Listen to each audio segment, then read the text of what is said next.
My name is Claudia Hayes, and I'm 58 years old. The day they laughed at my failure, I stood there humiliated, surrounded by people who once swore they believed in me. They thought I'd never recover, that I'd fade quietly into regret. But years later, when the world started praising a mysterious new designer named Reborn Spaces, not one of them knew it was me. And by the time they found out, it was already too late. For more than 20 years, I poured my soul into an interior design business that I built from nothing but determination, long nights, and a vision I believed would change the way people felt about their spaces. My company wasn't huge, but it was respected once. Clients trusted me. They looked at me and saw a woman who turned homes into sanctuaries. I thought sincerity and effort were all I needed to earn lasting respect. I was wrong. The downfall didn't happen overnight. It started slowly, like a leak in a roof you keep ignoring until it collapses on you. The market shifted, design trends changed, and I found myself lagging behind the digital curve.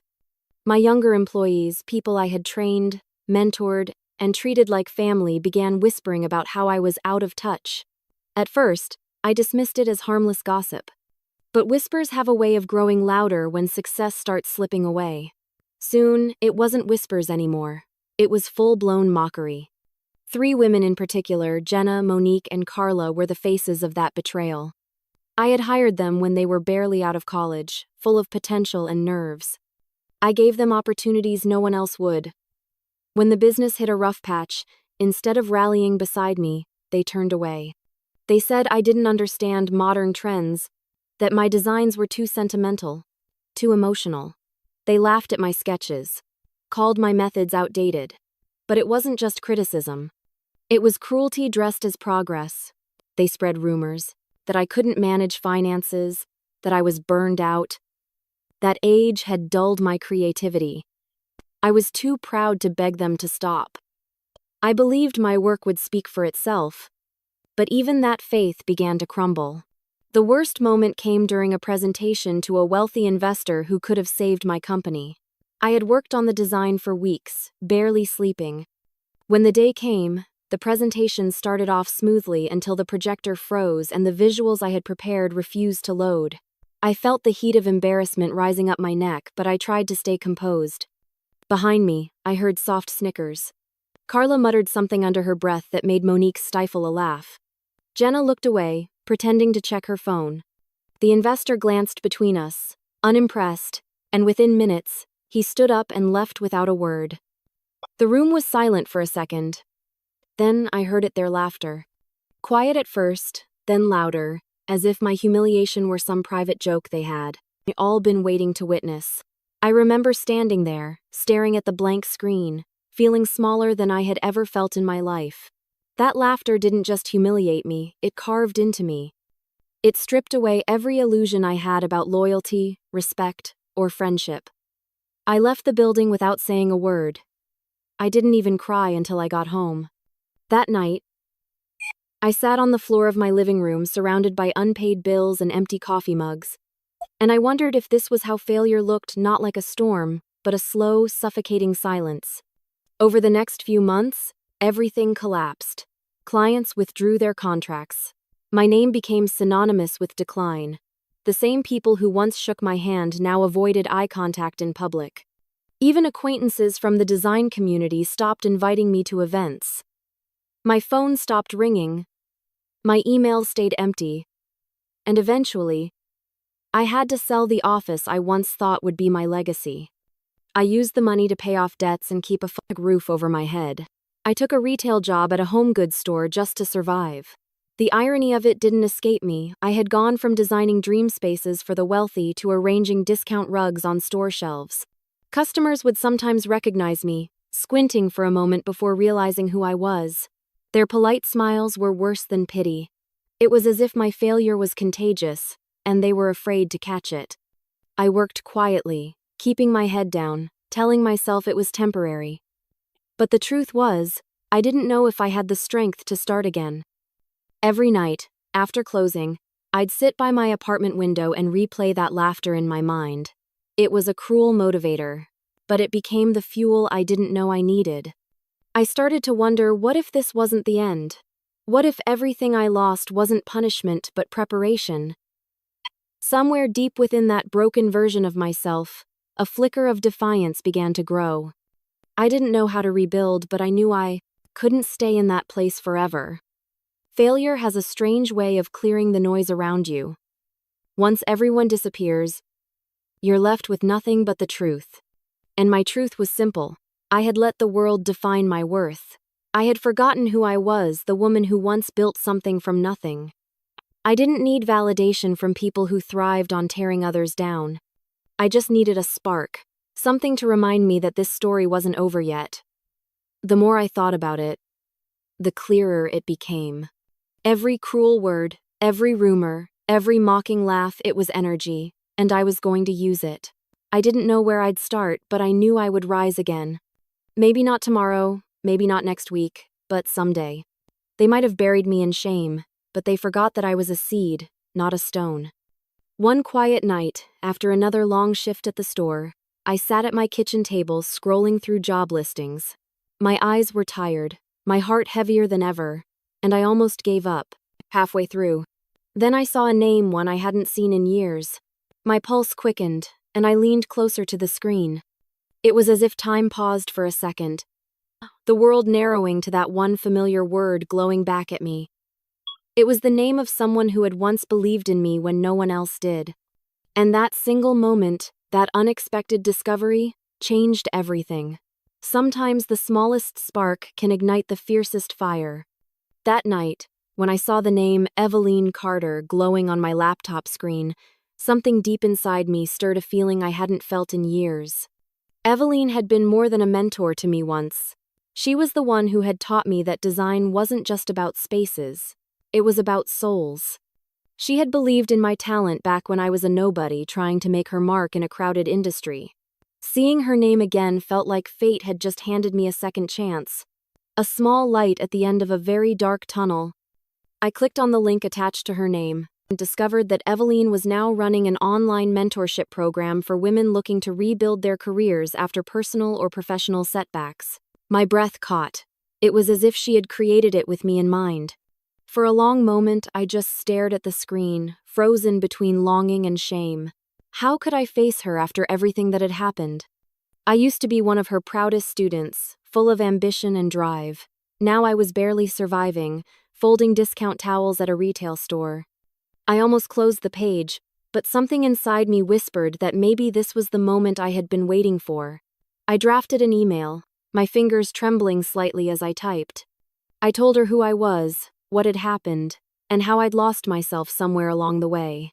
I didn't sugarcoat anything, I just wrote from the heart. When I hit send, I expected silence. But less than a day later, she replied. Her message was warm, full of the same kindness I remembered. She said she had followed my early work and always admired my ability to make a space feel alive. She didn't judge me for my failures. Instead, she said something that made tears sting my eyes. Claudia, failure doesn't erase talent, it refines it. You just have to remember who you are. Those words became the fuel I needed. I enrolled in her mentorship program the very same week. The first few days were humbling. The other women in the group were younger, tech-savvy, and confident in ways I no longer felt. But Evelyn's sessions were different. They weren't about competition, they were about rediscovery. She pushed us to identify what made our designs uniquely ours. I realized that my strength had never been about chasing trends. It had been about creating warmth, emotion, and meaning in every room I touched.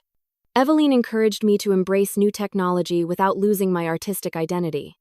I began taking online courses in modern design aesthetics, sustainable architecture, and even 3D modeling skills I once thought were beyond my reach.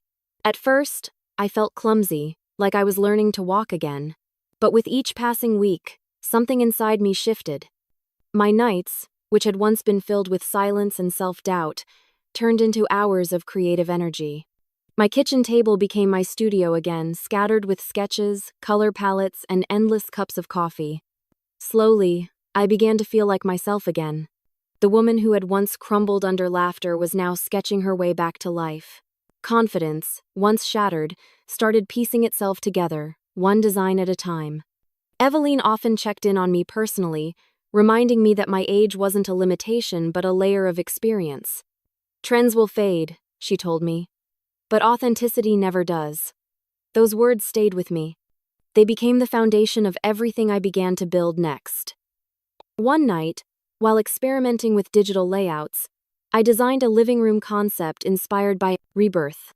The theme was transformation, soft lighting, natural textures, and fluid lines that represented healing. On a whim, I decided to post it anonymously on social media under a new name, Reborn Spaces. I didn't use my real name because I wanted the world to see the art, not the scars behind it. I didn't expect anything to come from it. But within hours, the post began getting attention. Comments poured in. People said the design made them feel peaceful, hopeful. Some even asked if I took commissions. That night, I stayed up watching the notifications roll in, feeling something I hadn't felt in years: validation without pity. I didn't tell anyone who I was, not even Eveline. I wanted to see if my work could still speak for itself, detached from the reputation I once had. Over the next few weeks, I created more concept rooms, serene bedrooms, minimalist kitchens, cozy studios, each carrying a small piece of my own recovery. Slowly, my anonymous account began building a following. People said my designs had soul. That one word meant more to me than any paycheck or contract. Eveline noticed the change in my tone during our sessions.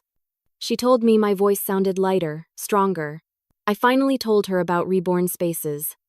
She smiled knowingly and said, "I knew it was only a matter of time before the world remembered who you are." Her encouragement filled me with pride, but also a quiet determination. This wasn't about proving anything to others anymore. It was about reclaiming the joy that had been stolen from me. Weeks passed, and I continued to grow. My sketches became bolder, my concepts more innovative. I started combining classic warmth with modern design, something only experience could teach. And for the first time, I wasn't afraid to fail. Every mistake felt like progress now. The fear that had once paralyzed me was gone, replaced by a curiosity I hadn't known in years. Sometimes, late at night, I'd think back to Jenna, Monique, and Carla. I wondered if they ever thought about what they did, or if I was just another forgotten casualty of their ambition. But instead of anger, I felt gratitude. Their cruelty had pushed me to rediscover my strength. Without their laughter, I might never have reached this point of clarity. Eveline's words echoed in my mind again. "They laughed at your fall, but they'll never be ready for your rise." It wasn't just advice, it was prophecy. I didn't know what destiny had in store for me next, but I knew this was only the beginning.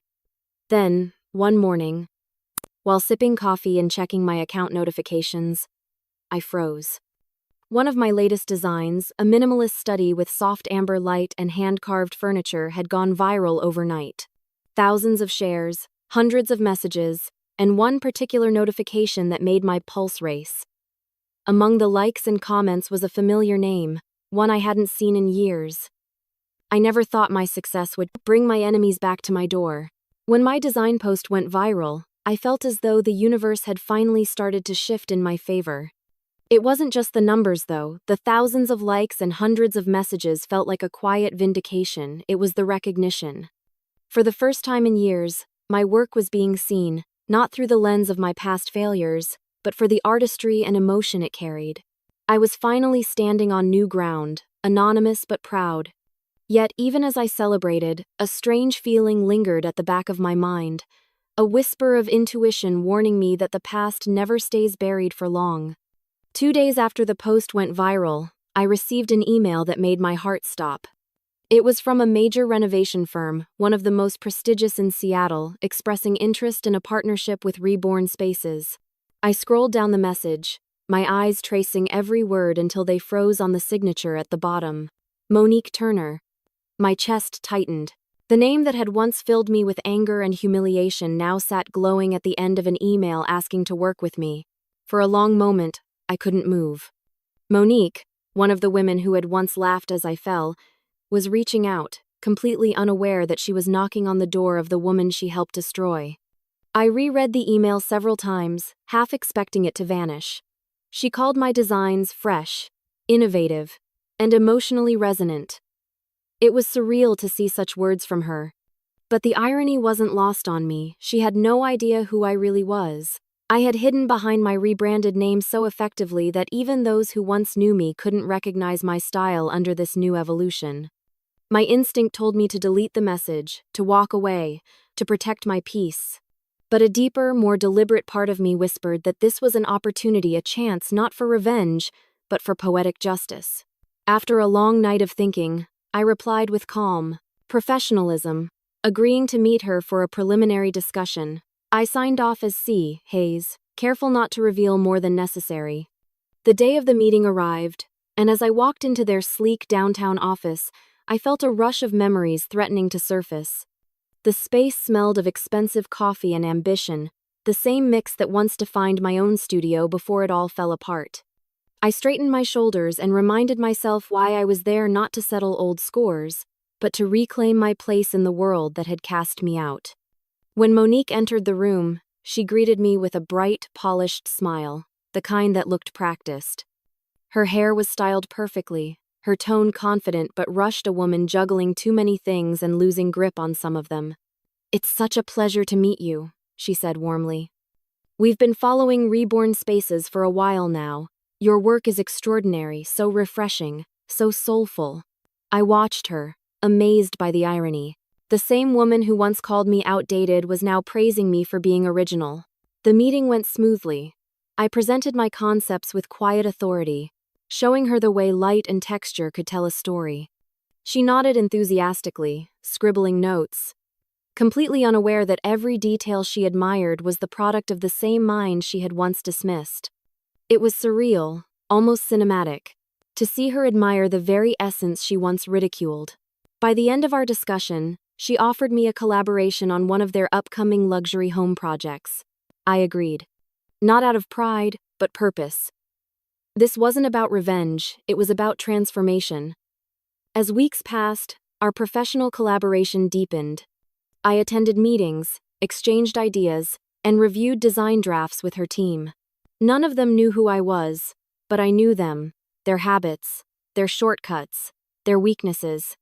I quickly realized that Monique's firm, though successful, had grown complacent. Their designs lacked depth.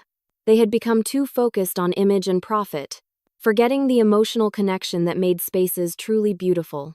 I began to see cracks beneath the polished surface of their empire. Their clients were growing restless, unsatisfied with shallow designs. I decided to work differently. I poured my soul into every project, giving clients what Monique's firm couldn't: warmth, authenticity, and meaning. Slowly, my designs began to outshine theirs. Clients who had initially approached the firm began asking for me by name. They didn't know my face, but they recognized my style. It was poetic, watching the same cycle reverse itself, whispers spreading again, but this time filled with admiration instead of mockery. Monique started noticing the shift. I could see it in her eyes during meetings, the faint trace of unease, the forced smile when clients praised my vision. She tried to hide it, but I recognized the fear of being overshadowed. Still, I remained composed, never hinting at who I really was. Every word I spoke was measured, every design intentional.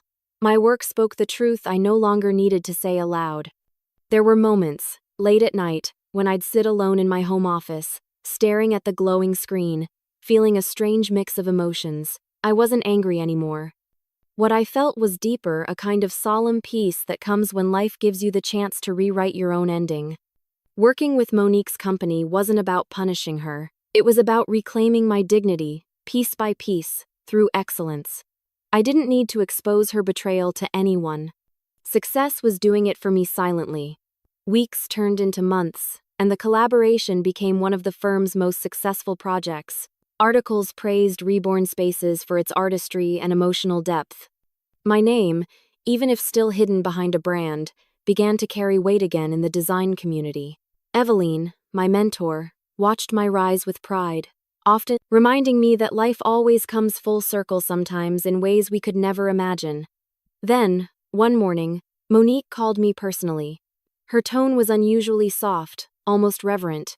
She told me the company was hosting a private corporate gala to celebrate the project's success and wanted me to attend as their guest of honor.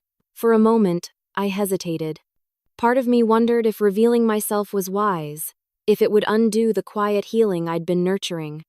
But another part of me, the part that remembered standing in that old conference room surrounded by laughter, knew that some closures need to be witnessed, not just felt.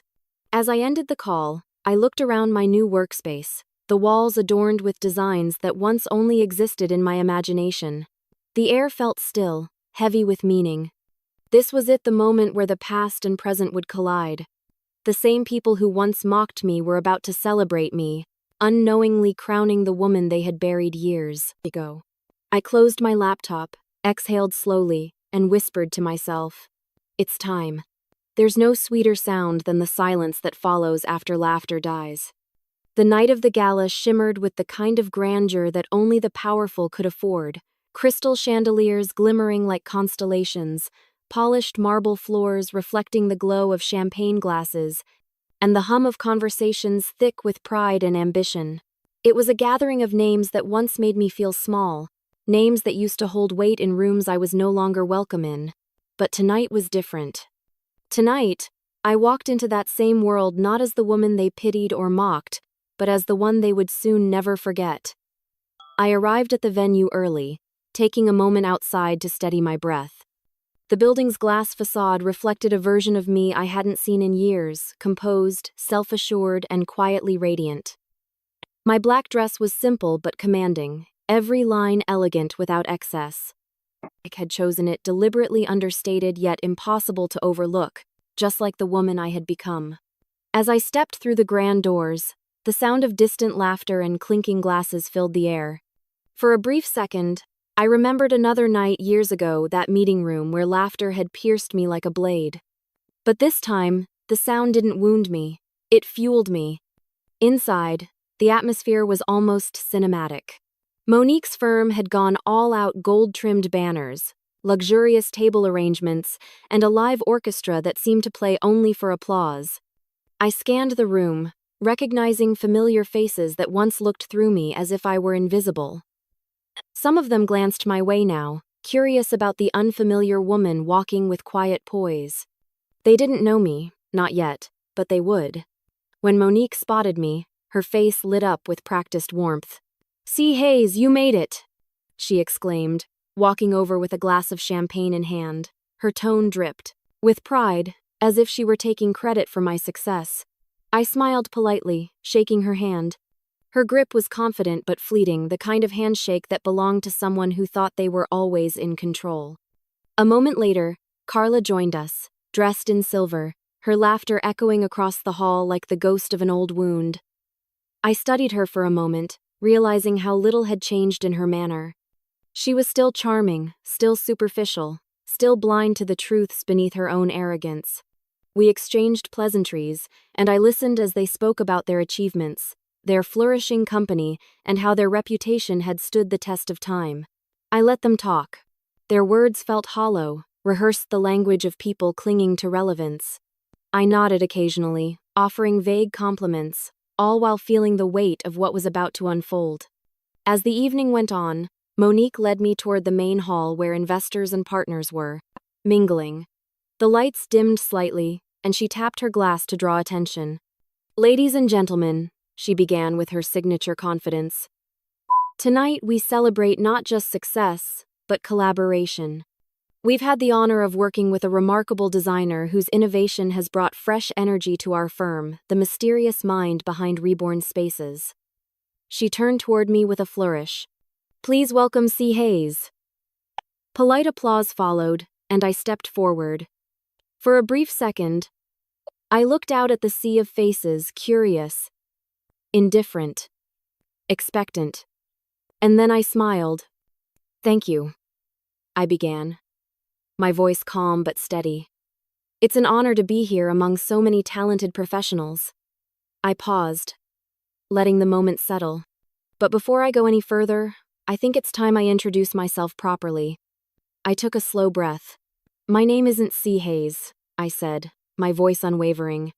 My full name is Claudia Hayes, founder of Reborn Spaces. The words hung in the air like a quiet explosion. For a moment, the room seemed to lose sound entirely. Then, as eyes began to widen, I saw the color drain from Monique's face. Carla froze, her hand tightening around her glass. Murmurs rippled through the crowd as people connected the dots, remembering the viral designs, the comeback story, and the woman they had once heard about who vanished after a public downfall. I continued speaking, not with bitterness but with a calm authority that came from years of silence. Some of you may know my name from years ago. I once owned a small design firm here in Seattle. It failed. I failed. People laughed, and I disappeared. But failure, I've learned, isn't an ending, it's an education. I met Monique's gaze, not to challenge her, but to let her see what resilience truly looked like. What I built since then didn't come from revenge. It came from rediscovery, from remembering that creativity isn't measured by applause, but by authenticity. A quietness filled the room, the kind that makes people hold their breath. I spoke about perseverance, about how pain can become a teacher, and how sometimes the hardest falls reveal the strongest foundations. My words weren't rehearsed, they were lived. Every sentence carried the weight of years spent rebuilding from ashes. The world doesn't define your worth when you fall, I said finally. You define it by how you rise. When I finished, there was silence, deep and still, followed by a wave of applause that felt different from any I had ever heard. It wasn't just polite or performative. It was genuine. I saw admiration in the eyes of people who once dismissed me. Investors nodded. Younger designers looked inspired. Even Monique, frozen in her shock, managed a weak smile, though her eyes betrayed disbelief and something else, fear. I stepped away from the podium, feeling lighter than I had in years. I hadn't exposed anyone, hadn't humiliated them the way they once humiliated me. I had simply spoken my truth. And in doing so, I had taken back my power. That silence, the one that followed my revelation, was sweeter than any laughter could ever be. The rest of the evening passed in a blur of handshakes, compliments, and flashes from photographers. People congratulated me, asking about my journey, wanting to hear more about Reborn Spaces. I answered graciously, though part of me remained detached, almost watching the night unfold from outside myself. I caught glimpses of Monique and Carla in hushed conversation, their confidence crumbling beneath the realization of who I truly was. It didn't satisfy me in the way I once thought it would. Instead, it gave me peace, the kind that comes only when you've faced your past without flinching. As the gala began to wind down, I found a quiet corner near the large windows overlooking the city. The skyline sparkled beneath the night sky, and for the first time in a long time, I felt whole. I thought about how far I'd come from the woman standing humiliated in a boardroom to the one standing triumphant in the same city that once broke her. The irony wasn't lost on me, but neither was the grace of it all. Just as I was about to leave, I felt a gentle tap on my shoulder. I turned to find a tall man in a dark suit standing behind me. He introduced himself with a calm smile, his tone professional but intrigued. "Miss Hayes," he said, "I've been following your work. I have a proposal that I think might interest you, something much bigger than anything you've done before." His words were polite, yet there was a weight behind them, a sense of opportunity I hadn't anticipated. I studied him for a moment, sensing that whatever he was about to offer would change the course of my story once again. My heart steadied as I nodded slowly, ready to listen. Sometimes power doesn't arrive as revenge, it arrives as opportunity. The man who approached me that night introduced himself as Daniel Pierce, CEO of an international architecture firm known for blending art and sustainability. He spoke with quiet confidence, the kind that came from years of success and vision, not arrogance. I remember the way he said my name, not as if he was meeting a stranger, but as though he already knew the story behind it. "I've followed your work for some time, Miss Hayes," he said, handing me his card.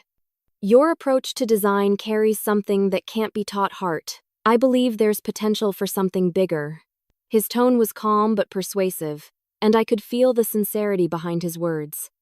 After years of struggling to prove myself, hearing genuine respect from someone of his stature felt like the first deep breath after nearly drowning. We arranged to meet later that week in his office overlooking the city. The morning of the meeting, as I stood before the mirror adjusting my blazer, I felt a surge of anticipation unlike any I'd known before. This wasn't about validation anymore, it was about stepping fully into the version of myself I had fought so hard to rebuild. Daniel greeted me warmly when I arrived, his office minimalist but full of life plants, natural textures, sunlight pouring through tall windows. It was a space that spoke of purpose and balance, two things I had learned to value deeply. He began explaining his vision for a new project, luxury eco-housing developments that would combine environmental responsibility with emotional design. "We want to create spaces that breathe," he said, leaning forward slightly. "Homes that nurture the people living in them rather than just impress them." His words struck a chord. I could see the alignment between his ideals and mine. When he asked if Reborn Spaces would consider partnering with his firm, my heart skipped. It was the kind of opportunity I used to dream about when I was still trying to rebuild from the ashes, a collaboration that could bring my brand to a national stage. But as I reviewed the proposal he handed me, one detail made my stomach twist. Among the list of firms bidding for the same contract, one name stood out: Turner and Associates, Monique's company. For a moment, the air seemed to thicken around me. Of all the possibilities, fate had chosen this one. The woman who once mocked my downfall would now have to compete against me. The irony was sharp, but I didn't let it rattle me. Instead, I smiled faintly and said, "I'll submit my proposal." Daniel's eyes held a glimmer of understanding, as if he sensed the history I wasn't speaking aloud. The days that followed were intense. I poured every ounce of creativity, discipline, and emotion into the project. While others might focus on grandeur, I focused on soul. My proposal wasn't about walls or furniture, it was about rebirth. I designed spaces filled with natural light, sustainable materials, and open layouts that encouraged connection not just with the environment, but with oneself. Every blueprint carried a story. Every corner symbolized healing. It wasn't just architecture, it was personal redemption translated into design. I spent sleepless nights refining details, ensuring that nothing felt hollow or predictable. My small team worked tirelessly beside me, their faith in Reborn Spaces fueling mine. Eveline, ever the mentor, reviewed my sketches and reminded me that true innovation comes from authenticity, not ambition. "This isn't just a project," she told me. "It's a declaration of who you've become." Her words stayed with me, echoing in my mind as I made final adjustments to my submission. When the day came to present my design to Daniel's board, I walked into the conference room with calm determination. Monique was there too, her confidence almost theatrical. She didn't recognize me immediately, at least not until I began speaking. The flicker of recognition that crossed her face was brief but telling. She tried to mask it with professionalism, but the tightness in her smile betrayed her discomfort. As I unveiled my concept, the room fell silent.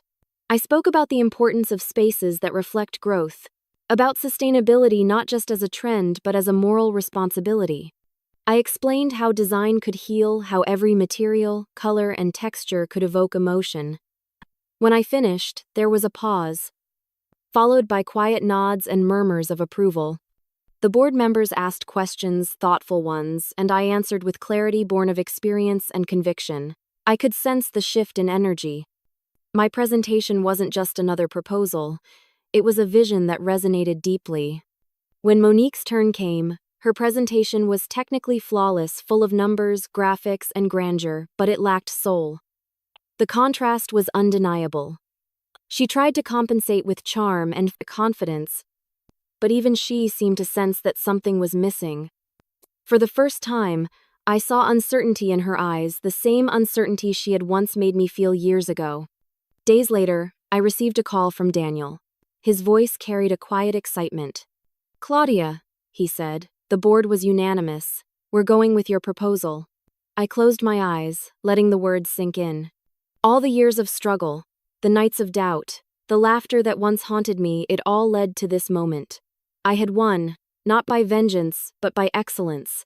The announcement spread quickly. Reborn Spaces was officially partnering with Pierce International on a national scale. Overnight, My small firm transformed into something larger than I had ever imagined.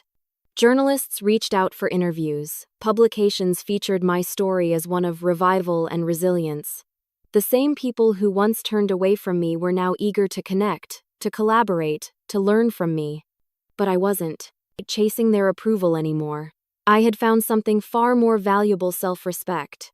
In the following months, our projects began taking shape across multiple states. Each one carried my signature warmth spaces that told stories of second chances. Daniel became not just a business partner, but a friend and creative ally. He valued integrity over image, something rare in our world. Working with him reminded me that success could still be kind, and ambition could still have heart. Yet, as my company grew and my reputation soared, a faint unease lingered in the background, a reminder that peace is never permanent when envy exists. I began hearing whispers through the industry, small comments, subtle rumors, strange hesitations in new partnerships. At first, I dismissed them as noise. But then one of my assistants mentioned overhearing something unsettling at a trade event, that someone from Turner and Associates had been quietly spreading talk about how Reborn Spaces got lucky, rather than earning its success. I tried to ignore it, but deep down, I knew that voice. I knew that persistence of bitterness. Monique had lost the battle, but she wasn't done fighting the war.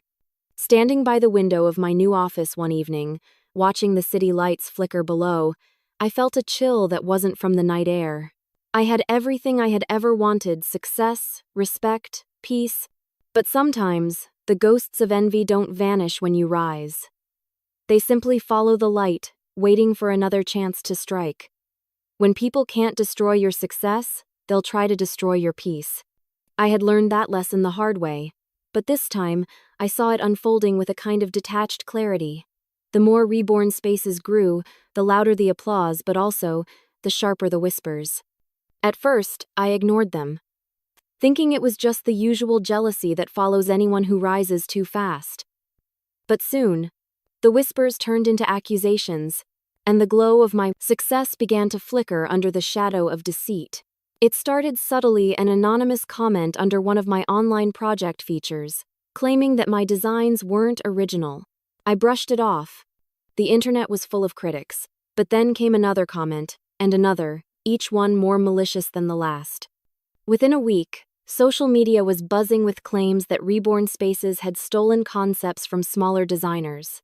Fake screenshots of proof appeared on blogs. The accusations were detailed, strategic, and almost convincing. It was clear that someone had put effort into making it believable. My heart sank when I read the posts. It wasn't just about my reputation, it was about the integrity I had fought to reclaim. I had spent years rebuilding from the ashes of humiliation, and now, it felt like someone was trying to pull me back into that pit again. But deep down, beneath the sting of betrayal, I knew exactly who was behind it. The style of manipulation was too familiar, the tone of bitterness too precise. Monique Turner. She couldn't stand that I had outgrown her shadow. For a few days, I kept silent, watching the situation escalate. I didn't react publicly or feed the gossip. I'd learned that anger is exactly what people like Monique crave. It validates their existence. Instead, I observed quietly, noting the patterns of the accounts posting the lies, the timing, and the consistency of their language. It was coordinated, not random. That realization steeled me. I wasn't going to let her win this time, not through noise, not through deceit. I hired a private investigator, a calm, meticulous man named Richard, who specialized in digital tracing. I gave him everything: screenshots, account names, timestamps, and asked him to find where the trail led. "It'll take a bit of time," he told me. "But one thing about the truth, Miss Hayes, it always leaves a footprint." His words stayed with me as I tried to focus on my work, though every alert on my phone made my stomach tighten. Days turned into weeks, and just as the rumors reached their peak, Richard called. "We've got something," he said. "Every fake account traces back to one IP address belonging to a corporate office under Turner and Associates."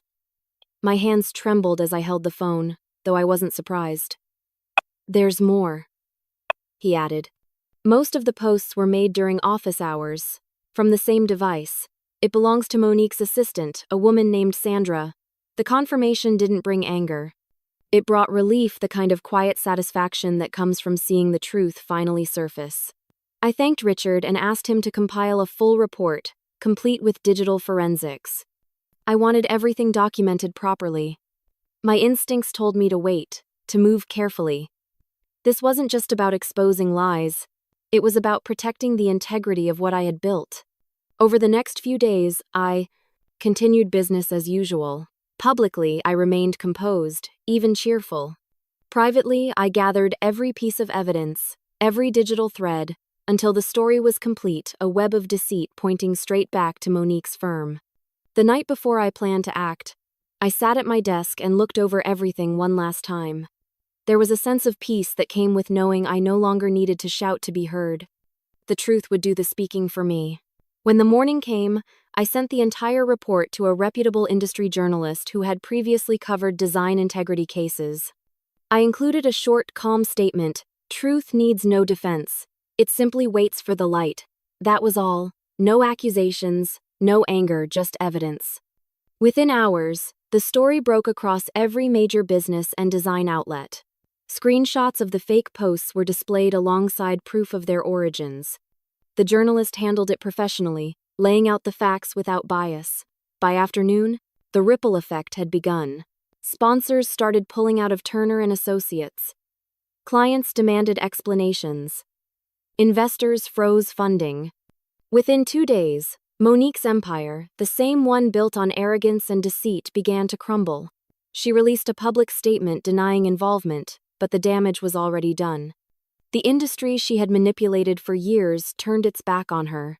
Rumors shifted direction. The same mouths that once praised her now whispered about ethics, credibility, and downfall. For the first time, the balance had shifted completely. I didn't feel rage, and I didn't celebrate. Instead, I felt something deeper: closure. Watching her company unravel wasn't satisfying because it hurt her. It was satisfying because it restored fairness. The lies had burned out under the weight of their own dishonesty. For once, the truth didn't need to fight, it simply existed, undeniable and quiet. In the weeks that followed, Reborn Spaces not only survived the storm but emerged stronger. The scandal drew attention to the integrity of my work, and support poured in from designers and clients alike. People admired the grace with which I handled the attack, and I began receiving invitations to speak at industry events about resilience and reputation. Ironically, the very attempt to destroy my peace had only amplified my purpose. One evening, as I scrolled through the news, I saw a photo of Monique outside her firm's office. Her expression was hollow, her confidence gone. There was no trace of the woman who once laughed so loudly at my failure. I didn't gloat or pity her, I simply felt the quiet truth that life has a way of restoring balance on its own. Evelyn called me that night. "So," she said softly, "justice found its way." I smiled faintly and replied, "Not justice, just truth finally catching up."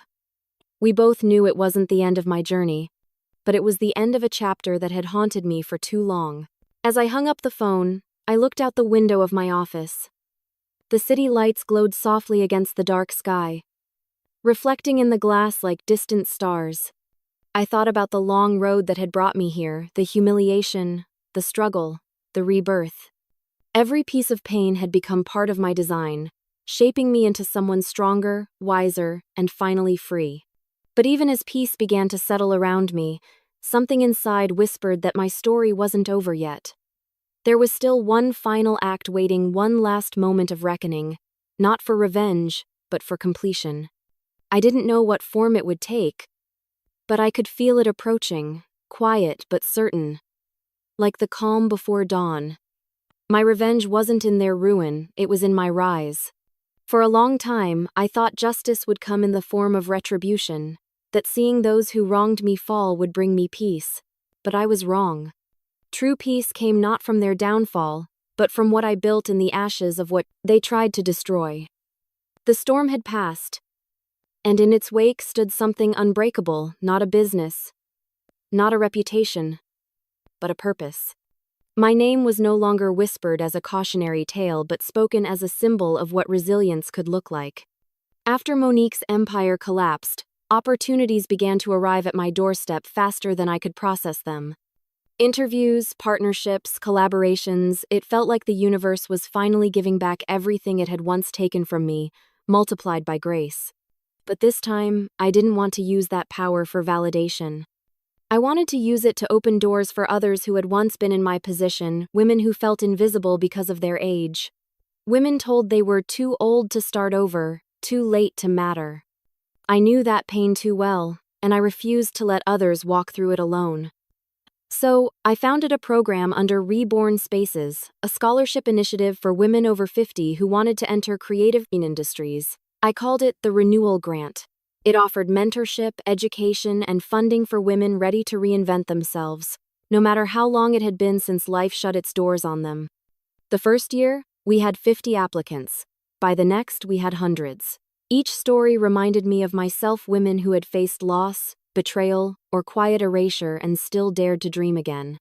I interviewed every finalist personally. Their tears, their hope, their determination, it all reignited my own fire. The media caught wind of what I was doing. Articles began to appear with headlines like, "The Phoenix Designer, How One Woman Rose from Ruin to Rebuild Lives." The name stuck. The Phoenix Designer. At first, I laughed at the dramatic ring of it, but over time I understood why it resonated. My journey wasn't about simple success, it was about transformation, about burning down what was broken and building something beautiful from the ashes. It wasn't just my story anymore, it was a movement. My inbox began filling with messages from women across the world, from small towns, big cities, and even other countries. They wrote to tell me that my story had reignited their courage. Some had gone back to school. Others had reopened businesses they'd once closed in shame. They told me they printed my words and taped them to their mirrors. They said, "If she could rise again, so can I." Each message reminded me that pain could become purpose if we refused to let it silence us. I replied to as many as I could, often late at night when the city outside my window was quiet and still. One morning, while sipping coffee in my sunlit office, I received an email from a national entrepreneurship organization. They wanted me to be the keynote speaker at their annual conference in Washington, D.C., the very same event where years ago, my name had been quietly removed from the guest list after my company failed. The irony wasn't lost on me. This time, they weren't excluding me. They were celebrating me. I accepted without hesitation, not out of pride, but gratitude. The day of the conference arrived like a dream. As I stood backstage, watching the crowd of thousands fill the auditorium, I felt a wave of emotion rise inside me. My speech wasn't written to impress, it was written to connect. When I walked onto the stage, the lights hit me. And for a moment, I couldn't see the audience. I could only feel them, their energy, their anticipation. I began by telling them the truth, that I had once been humiliated, betrayed, and forgotten, and that the hardest part wasn't losing everything, but believing I would never rise again. Then, I spoke about what came after the quiet nights, the small steps, the rediscovery of self-worth. Failure, I told them, doesn't end you. It reveals you. It's the sculptor's chisel, not the hammer's blow. Every crack in your foundation can become a line of beauty if you learn to rebuild. The words didn't feel rehearsed. They came from somewhere deeper, somewhere sacred.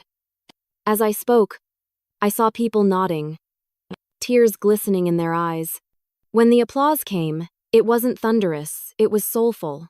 It wasn't for revenge, it was for rebirth. After the conference, I walked through the crowd, shaking hands and listening to people's stories. Young entrepreneurs, aging artists, retired professionals, each one carried a fragment of the same fire that had once burned inside me.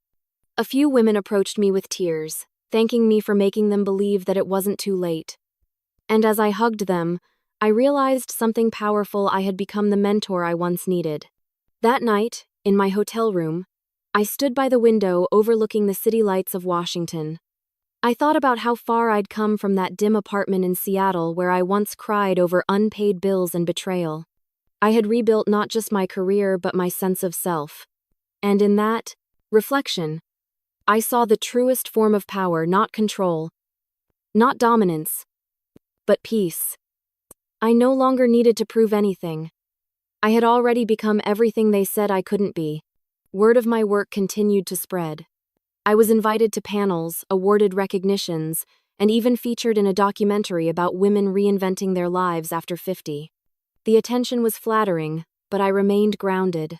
I still spent time mentoring scholarship recipients personally, reminding them that no success was too small to celebrate. And sometimes, late at night, I thought of Jenna, Monique, and Carla not with bitterness but with quiet wonder. They had become part of my past, but unknowingly, they had also been the architects of my transformation. Months later, at a charity event for my foundation, I caught sight of Monique standing at the back of the room. Her face was pale, her once sharp demeanor replaced by a fragile stillness. She didn't approach me, and I didn't approach her. For a moment, our eyes met, and in that silent exchange, there was no triumph, only truth. I hoped she saw what real strength looked like, not in destroying others, but in rebuilding oneself.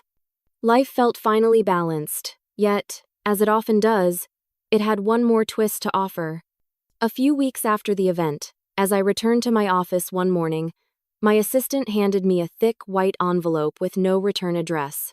The handwriting was familiar, delicate, looping, unmistakably old-fashioned. I hesitated, feeling a strange mix of anticipation and unease. When I finally opened it and began reading, my breath caught halfway through the first line. It was a letter that would pull me back to the very place where it all began.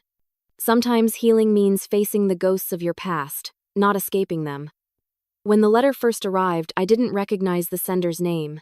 It came in a plain white envelope, elegant but unassuming, and the handwriting had a certain care to it that felt strangely familiar.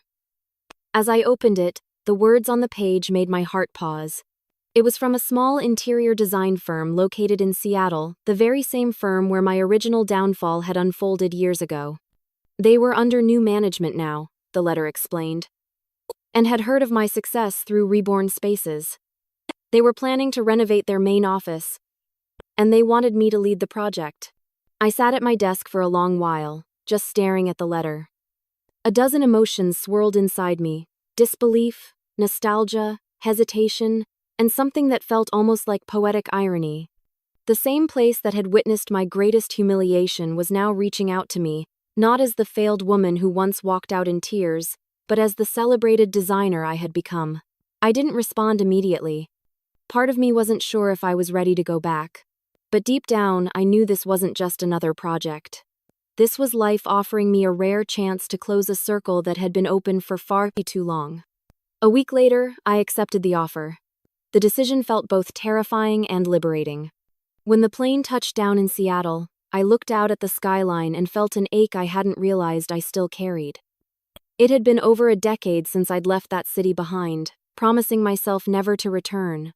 Yet here I was, walking once again through the streets that had shaped both my rise and my ruin. The air smelled the same damp, crisp, faintly touched with coffee and rain. It was strange how cities remember you even when you try to forget them. The day I stepped back into that building, time folded in on itself. The lobby was brighter, more modern now, but the echoes of the past were still there, faint and haunting. I could almost hear the distant laughter of the team that had once stood around that conference table, their voices overlapping in cruel amusement as my presentation collapsed. My hand brushed the doorframe, and I let the memory pass through me instead of resisting it. The pain that used to grip me so tightly now felt like an old photograph, faded, distant, and harmless. The new owner of the firm, a polite and forward-thinking woman named Nora Bennett, greeted me warmly. She told me she had read about my journey and found it inspiring. "We want to honor the history of this place," she said, "but also give it a new beginning." Her words carried an unintentional symbolism that made me smile. A new beginning, the very phrase that had guided me for years. Walking through the old halls, I noticed subtle traces of the past, the faint outline of where the old meeting table had stood. The worn edges of the windowsills, the corner where I had once stood holding back tears. But this time, the memories didn't sting. They simply existed, part of the space's story and part of mine. I began the redesign with a vision that came straight from my heart. I wanted the new office to represent light, growth, and grace, for everything that had once been missing from that space when I left it. I opened up the rooms, replacing harsh partitions with glass walls to let light flow freely. I chose colors that evoked warmth and possibility: soft creams, gentle greens, touches of gold that caught the sun just right. The centerpiece was a reclaimed wood installation that symbolized transformation, old materials given new life. Much like my own journey, every day spent on that project felt like rewriting a memory. The room that once echoed with mockery now echoed with the quiet hum of creativity and renewal. The space no longer felt like a monument to failure, but a sanctuary of resilience. I realized that healing doesn't mean erasing what hurt you. It means transforming it into something that strengthens you. As the project neared completion, I walked through the finished office one quiet afternoon. Sunlight poured through the windows, casting golden reflections across the polished floor. I ran my hand along the surface of a new conference table, the grains smooth and strong under my fingertips. This was the very spot where I had once stood trembling, holding my breath as laughter tore through me. Now, that same place was alive with light and calm. Standing there, I felt the weight of everything that had led me to this moment: the betrayal, the years of rebuilding, the victories, the lessons. Every struggle had led here, to this perfect symmetry of beginning and ending. I wasn't angry anymore, and I wasn't broken. I had simply evolved beyond the need for either.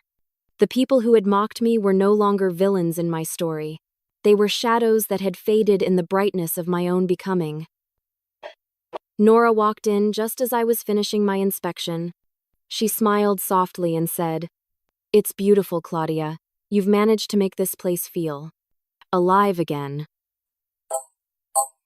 I nodded. But what I wanted to say was that it wasn't the building that had come back to life. It was me. When she left, I stayed behind for a few minutes, letting the quiet settle around me. The air smelled faintly of fresh paint and new beginnings. I closed my eyes and took a deep breath, feeling something I hadn't felt in years: complete peace. I realized then that the past no longer defined me. It had shaped me, yes, molded me, taught me, but it didn't own me anymore. I wasn't the woman who had walked out of that door years ago. I was the woman who had walked back in and changed everything. As I turned to leave, ready to step out into the world once more, I caught sight of something in the reflection of the glass wall: a figure standing in the doorway. For a second, I thought my mind was playing tricks on me. But when I turned fully, my breath caught in my throat. It was a familiar face, older now. Softer, but unmistakable. The same eyes, the same faint smirk that once carried both charm and cruelty. For a heartbeat, time froze. All the years, all the progress, all the peace I had built converged in that single moment of recognition. I never expected to see her again. Yet there she was, standing in the doorway, the ghost of my past, made flesh once more. Sometimes forgiveness is the ultimate power and silence the loudest revenge. For a moment, I stood frozen in that office doorway, staring at the woman whose presence had once signaled the beginning of my collapse. Jenna. Time had softened her edges. Her once smooth face now carried the quiet etchings of regret. Her posture was no longer confident or condescending, but hesitant, as if she wasn't sure whether she had the right to stand in front of me. The years had clearly not been kind, and yet it wasn't her appearance that struck me most. It was the look in her eyes. The arrogance I remembered was gone, replaced by something raw and human: remorse. She stepped forward carefully, her voice trembling like a fragile truth long buried. "Claudia," she began, her tone unsteady. "I wasn't sure you'd even speak to me." I said nothing, letting her words fill the quiet air between us. She looked around the space, the office I had transformed, the same place that had once been her stage for mockery, and shook her head. "It's beautiful," she whispered. "You made it beautiful." There was awe in her voice, but also guilt. I could almost feel the weight she carried. And for the first time, I didn't feel anger. I felt empathy. Jenna's story spilled out slowly, in fragments colored by years of regret. After the downfall of my old company, she had stayed with Monique's firm for a while. But things hadn't gone as planned. Monique's leadership grew toxic, and the same cruelty she once directed toward me eventually turned on her own people. Jenna confessed that she had left years later, disillusioned and lost. She had tried to rebuild her career, but the industry's memory was long, and her name was quietly tied to scandals she hadn't started but never stopped. Everything that happened, she said softly, her voice catching, haunted me. I think about it every day, what we did to you. How we laughed when you needed help. I'm sorry, Claudia, truly sorry. I listened quietly, her words settling over me like a soft rain after a long drought. There was a time when hearing that apology would have brought satisfaction, maybe even tears. But now, standing there as the woman I had become, I realized something profound. I no longer carried the weight of resentment. It was as if it had dissolved somewhere along the journey, replaced by a kind of stillness I hadn't known I was capable of. The pain was gone, and in its place stood understanding. I had already won, not because she was apologizing, but because I had already healed. I looked at her, truly looked, and saw not an enemy, but a reflection of what could have happened to me if I had let bitterness define me. Jenna wasn't my villain anymore. She was just another human being trying to find peace in her own failures. You don't owe me anything, I finally said, my voice calm, steady. The past doesn't need repayment, it only needs acknowledgement. She blinked rapidly, tears forming at the edges of her eyes. I could see she hadn't expected grace. She had come prepared for blame. Then, almost instinctively, I did something that surprised even me. I told her about the renewal grant, my program for women starting over after 50. I explained how it helped women rebuild their lives, giving them tools and guidance I once had to fight for alone. Her expression softened as she listened. You help others now? She asked quietly. I nodded. It's what gave my pain purpose, I said. You can't erase the past, Jenna. But you can choose to build something better from it. The silence that followed was heavy but not uncomfortable. Then I made a decision that came purely from instinct, the same instinct that had once driven me to create beauty out of ruins. If you really want a second chance, I said slowly, I can offer you one. I'm expanding the community program next month. We're looking for someone to help coordinate training sessions, someone who understands what it means to start again. Her eyes widened, disbelief flickering across her face. You'd trust me with that? She asked, almost whispering. I smiled faintly. I don't have to trust who you were. I can trust who you're trying to become. Jenna's hands trembled as she covered her mouth, tears spilling freely now. It was a moment without grandeur or applause, but it felt monumental, like watching a door that had been locked for years finally creak open. The look of relief and gratitude in her eyes said more than words ever could. In that instant, I realized that forgiveness wasn't weakness. It was power, the kind that frees you from the very chains that others tried to bind you with. When she left the office, I stayed behind for a while, absorbing the stillness. The air felt lighter, almost sacred. I thought about everything that had happened, the laughter, the betrayal, the rise, the fall, and now, the full circle of grace. That moment closed a chapter I hadn't realized was still open. My success no longer needed comparison or validation. It wasn't about proving anyone wrong. It was about proving myself right, that I could rise without hate, build without bitterness, and shine without the need to cast shadows on others. As I stood near the window, the late afternoon sun poured through the glass, coating the room in gold. I thought about all the women I had met through my foundation, each one carrying her own story of loss and renewal. I realized that what I had built wasn't just a business or a legacy, it was a ripple effect of courage. The laughter that had once broken me had, in some strange way, built me. Every cruel word, every dismissal, every betrayal, it had been a stepping stone to something greater. I thought of Monique too, somewhere out there, perhaps still grappling with the ruins of her choices. I didn't wish her harm. I didn't wish her anything at all. Because true freedom isn't about revenge, it's about indifference. When someone no longer has power over your peace, that's when you've truly won. The office grew quieter as evening settled in. I turned off the lights and took one last look around at the space that had once witnessed my fall, now transformed into a monument of redemption. The circle was complete. I had returned not to destroy, but to rise, to stand tall in the very place where I had once been broken. As I walked out, the world outside was bathed in the golden hue of sunset. The city buzzed softly, alive and restless, and I felt a deep calm settle in my chest. I didn't need applause or recognition. I didn't need anyone to remember what I'd endured. I carried the proof of my victory in the quiet steadiness of my own soul. And that's the real revenge, living a life so bright that no shadow can touch it again.